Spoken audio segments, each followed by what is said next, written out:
നിലവിൽ തന്ത്രി കണ്ഠരര് രാജീവര് ഈ ഇഞ്ചയ്ക്കിലുള്ള ക്രൈംബ്രാഞ്ച് ഓഫീസിൽ തന്നെ നിൽക്കുകയാണ്. ഇവിടെ ചോദ്യം ചെയ്യൽ നടക്കുന്നു എന്നുള്ള വിവരമാണ് നമുക്ക് ലഭ്യമാക്കുന്നത്. ഇത് പൂർത്തിയായ ശേഷം മാത്രമേ തന്ത്രി കണ്ഠരര് രാജീവരെ വൈദ്യപരിശോധനയ്ക്ക് വേണ്ടി പുറത്തിറക്കുകയും അതിനുശേഷം കൊല്ലം കോടതിയിലേക്ക് കൊണ്ടുപോവുകയും ചെയ്യും. നിലവിൽ ഇപ്പോൾ ഇവിടെ ചോദ്യം ചെയ്യൽ തുടരുകയാണ്.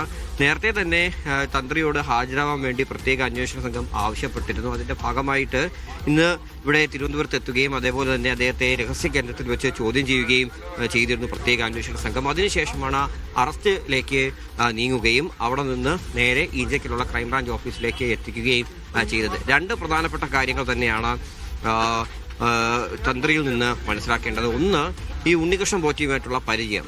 ഈ എ പത്മകുമാറിന്റെ മൊഴി പ്രകാരമാണെങ്കിൽ ഉണ്ണികൃഷ്ണൻ പോറ്റിയെ ശബരിമലയിലേക്ക് എത്തിച്ചത് തന്ത്രി കണ്ഠരര് രാജീവരാണ് എന്നുള്ള മൊഴി അദ്ദേഹം നൽകിയിട്ടുണ്ട്. അത് നേരത്തെയുള്ള മൊഴി രേഖപ്പെടുത്തുന്ന സമയത്ത് തന്ത്രി കണ്ഠരര് രാജീവരെ നിഷേധിക്കുകയാണ് ചെയ്തത്.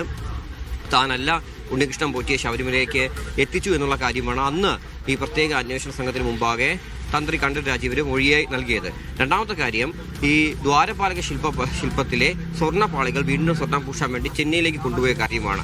ഈ എല്ലാ രേഖകളിലും തന്ത്രി കണ്ഠരര് രാജീവരും ഒപ്പിട്ടുണ്ട്. തന്ത്രിയുടെ കൂടി അനുമതിയോടുകൂടിയാണ് ഈ സ്വർണ്ണപ്പാളികൾ ഇവിടെ നിന്ന് വീണ്ടും സ്വർണം പൂശാൻ വേണ്ടി പുറത്തേക്ക് കൊണ്ടുപോയതെന്നുള്ള കാര്യം ദേവസ്വം മുൻ പ്രസിഡന്റ് എ പത്മകുമാറും അതേപോലെ അന്നത്തെ അംഗങ്ങളും അതേപോലെ ഉദ്യോഗസ്ഥരും ഒക്കെ തന്നെ ഈ പ്രത്യേക അന്വേഷണ സംഘത്തിനോട് പറയുകയും ചെയ്തിട്ടുണ്ട്. അപ്പോൾ ഇത് ഈ രണ്ടിന്റെ കാര്യത്തിൽ തന്നെയാണ് അതിൽ കൃത്യമായിട്ടുള്ള ഒരു വിശദീകരണം ലഭ്യമാവുന്നതിന് വേണ്ടി തന്നെയാണ് തന്ത്രി കണ്ഠരര് രാജീവരെ ഇപ്പോൾ ചോദ്യം ചെയ്യുന്നത്. അതേപോലെ എ പത്മകുമാർ നേരത്തെ പറഞ്ഞ പോലെ ദൈവതുല്യനായിട്ടുള്ള ഒരാൾ ഇതിന്റെ പിന്നിലുണ്ട് എന്ന് പറഞ്ഞത് തന്ത്രിയെ തന്നെയാണോ എന്നുള്ള കാര്യം കൂടി അറിയേണ്ടത്. അപ്പം എന്തായാലും ഈ പറയുന്ന നേരത്തെ അറസ്റ്റ് രേഖപ്പെടുത്തിയവരുടെയൊക്കെ മൊഴി കൃത്യമായിട്ട് ചോദിച്ചറിഞ്ഞ് അതിന്റെ കൂടി ആ ചോദ്യങ്ങൾ കൂടി ഉൾപ്പെടുത്തി വിശദമായിട്ടുള്ള ചോദ്യം ചെയ്യൽ നടത്തും. അതിനുശേഷമായിരിക്കും അറസ്റ്റ് രേഖപ്പെടുത്തുക. അറസ്റ്റ് രേഖപ്പെടുത്തിയിട്ടുണ്ട്. ഈ പറയുന്ന പോലെ മറ്റ് നടപടിയിലേക്കൊക്കെ തന്നെ പോകുന്നത്. എന്തായാലും കസ്റ്റഡി അപേക്ഷ നേരത്തെ തന്നെ ഈ കോടതിയിൽ സമർപ്പിച്ച് കോടതിയിൽ ഹാജരാക്കിയ ശേഷം തന്നെ പ്രത്യേക അന്വേഷണ സംഘം കസ്റ്റഡി അപേക്ഷ കൂടി നൽകും. കൂടുതൽ ചോദ്യം ചെയ്യാനുണ്ട് തുടങ്ങിയ കാര്യങ്ങളൊക്കെ തന്നെ ഉണ്ട് എന്നുള്ള കാര്യം പ്രത്യേക അന്വേഷണ സംഘം കോടതിയെ അറിയിക്കും. ഈ പ്രത്യേക അന്വേഷണ സംഘം കൊടുക്കുന്ന റിപ്പോർട്ട് അതെന്താണോ അതിൽ നിന്നായിരിക്കും നമുക്ക് കൂടുതൽ കാര്യങ്ങൾ വ്യക്തമായിട്ട് മനസ്സിലാക്കാൻ കഴിയുകയുള്ളൂ.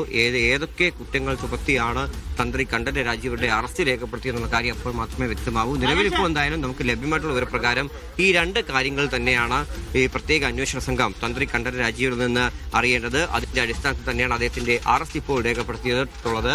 ഈ 10 പേരുടെ അറസ്റ്റാണ് നിലവിൽ ഈ കേസുമായി ബന്ധപ്പെട്ട് ശബരിമല സ്വർണ്ണ കൊള്ളയുമായി ബന്ധപ്പെട്ട് പ്രത്യേക അന്വേഷണ സംഘം രേഖപ്പെടുത്തിയിട്ടുള്ളത്. ഈ 10 പേരെന്ന് പറയുമ്പോൾ ആദ്യം അറസ്റ്റ് ചെയ്തത് ഉണ്ണികൃഷ്ണൻ പോറ്റിയെ തന്നെയായിരുന്നു. ഉണ്ണികൃഷ്ണൻ പോറ്റിയെ അറസ്റ്റ് ചെയ്ത ശേഷമാണ് മുൻ ഉദ്യോഗസ്ഥരടക്കം ഈ പറയുന്ന പോലെ അറസ്റ്റ് രേഖപ്പെടുത്തിയത്. എന്തായാലും 10 പേരുണ്ട്. അതിൽ ഉണ്ണികൃഷ്ണൻ പോറ്റിയുണ്ട്, എ പത്മകുമാർ മുൻ ദേവസ്വം ബോർഡ് പ്രസിഡന്റാണ്, മുരാരി ബാബു മുൻ അഡ്മിനിസ്ട്രേറ്റീവ് ഓഫീസറായിരുന്നു, അതുപോലെ ഡി സുധീഷ് കുമാർ മുൻ എക്സിക്യൂട്ടീവ് ഓഫീസറായിരുന്നു, എൻ വാസു മുൻ ദേവസ്വം ബോർഡ് കമ്മീഷണറും അതേപോലെ തന്നെ അതിനുശേഷം പ്രസിഡന്റുമായിട്ടുള്ള വ്യക്തി കൂടിയായിരുന്നു.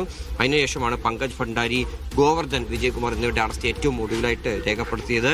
എന്തായാലും വിശദമായിട്ടുള്ള കാര്യങ്ങൾ തന്ത്രിയിൽ നിന്നുകൂടി അറിയേണ്ടതുണ്ട്. തന്ത്രിയാണോ ഇതിന്റെ എല്ലാം മുഖ്യ ആസൂത്രകൻ എന്നുള്ള കാര്യം കൂടി വ്യക്തമാവേണ്ടതുണ്ട്. അതുകൂടി അറിയുന്നതിന് വേണ്ടി ഈ കേസിന്റെ അവസാന ഘട്ടത്തിലേക്ക് എത്തുന്നതിന് വേണ്ടി തന്നെയാണ് തന്ത്രി കണ്ഠരര് രാജീവരെ കൂടി പ്രത്യേക അന്വേഷണ സംഘം ഇപ്പോൾ ചോദ്യം ചെയ്യുന്നത്. സനൂപ്, ഞാൻ സനൂപിലേക്ക് വരാമേ. ഇപ്പോൾ സിജോ വി ജോണും കൂടെ ചേരുന്നുണ്ട് നമുക്കൊപ്പം. സിജോ വി ജോൺ, RB സനൂപ് പറഞ്ഞല്ലോ, കൃത്യമായ കാര്യങ്ങളൊക്കെ തന്നെ നമ്മൾ വിലയിരുത്തുകയാണ്. ഇതിൽ പ്രധാനമായും എടുത്തു പറയേണ്ടത്, നമ്മളെല്ലാവരും എടുത്തു പറഞ്ഞൊരു പ്രധാന കാര്യമുണ്ട്. ഈ ദൈവതുല്യൻ എന്ന പത്മകുമാർ പറഞ്ഞൊരാൾ അത് തന്ത്രിയാണ് എന്ന തരത്തിലുള്ള ഒരു നിഗമനത്തിലേക്ക് വരുന്നു. നേരത്തെ PK ഗോപൻ സംസാരിച്ചപ്പോഴും അത് തന്നെയാണ് പറഞ്ഞത്. ദൈവതുല്യനെ പോലെയാണ് എല്ലാവരും തന്ത്രിയെ കാണുന്നത്. ശബരിമലയിലെ പ്രധാന പുരോഹിതനാണ്, അതുകൊണ്ട് അങ്ങനെയാണ് കാണുന്നത്. അപ്പോൾ ഈ അന്വേഷണം തന്ത്രിയുടെ അറസ്റ്റോടുകൂടെ പ്രധാന ഘട്ടത്തിലേക്ക് എത്തി, അതിന്റെ ക്ലൈമാക്സിലേക്ക് എത്തി എന്നാണ് CPM പ്രധാനമായും പറയുന്നത്. അപ്പോൾ അന്വേഷണ സംഘത്തിന്റെ ഒരു വിലയിരുത്തൽ അനുസരിച്ച് ഇനിയും ഉന്നതരിലേക്ക് ചോദ്യം ചെയ്യാൻ നീളാൻ സാധ്യതയുണ്ടോ? എന്താണ് സിജോ വി ജോൺ ഈ ഘട്ടത്തിൽ ഒന്ന് പറയാൻ?